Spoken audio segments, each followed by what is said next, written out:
il est le seul arbitre qui est apparu sur la jaquette d'un jeu vidéo. C'est simple, absolument tout le monde respectait Pierluigi Collina. Mais comment cet homme a-t-il réussi une telle prouesse ? Différent, intelligent, charismatique, Pierluigi Collina est incontestablement le meilleur arbitre de l'histoire. Outre le fait qu'il prenait souvent les bonnes décisions, l'Italien était capable de faire taire n'importe quel joueur sur un terrain.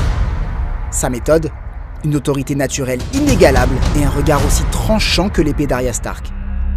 C'est simple, tous ceux qui ont tenté de le défier sont repartis la tête baissée, tel un enfant qui venait de se faire disputer.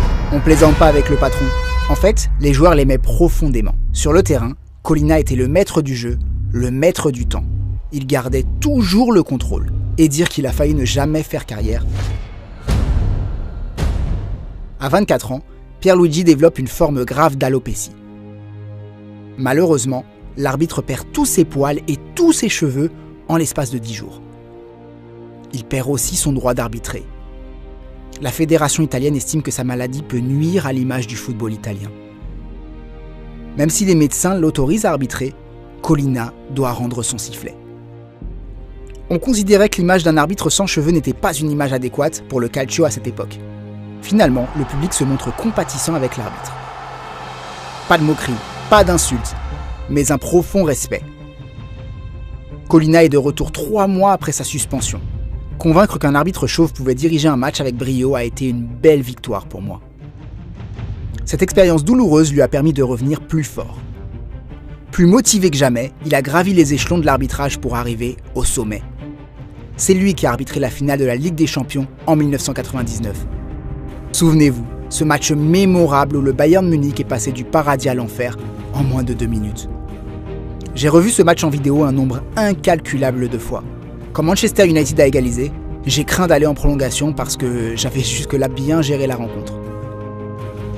Finalement, Ole Gunnar Solskjaer surgira sur corner et scellera définitivement le score. 3 ans plus tard, Collina atteint l'apogée de sa carrière en arbitrant la finale de la Coupe du Monde entre le Brésil et l'Allemagne. Vous savez, la compétition où le grand Ronaldo a arboré la pire coupe de cheveux de l'histoire. Là encore, l'Italien a montré son charisme en réalisant un sans faute. Tout le monde du football est alors unanime pour dire que cet homme est né pour être arbitre. Une autre anecdote vaut d'ailleurs le détour. Un jour, Collina arbitre une rencontre légendaire entre Manchester United et le Real Madrid. Malgré l'élimination de son équipe, Sir Alex Ferguson prendra le temps d'aller saluer Collina. Il lui offrira même un maillot de David Beckham pour lui témoigner tout son respect. Vous croyez qu'on pourrait revoir ça un jour ? Pendant que certains joueurs du foot faisaient rêver des millions de fans, les joueurs eux-mêmes étaient en admiration devant un arbitre aux yeux effrayants. Le charisme, tu l'as ou tu l'as pas.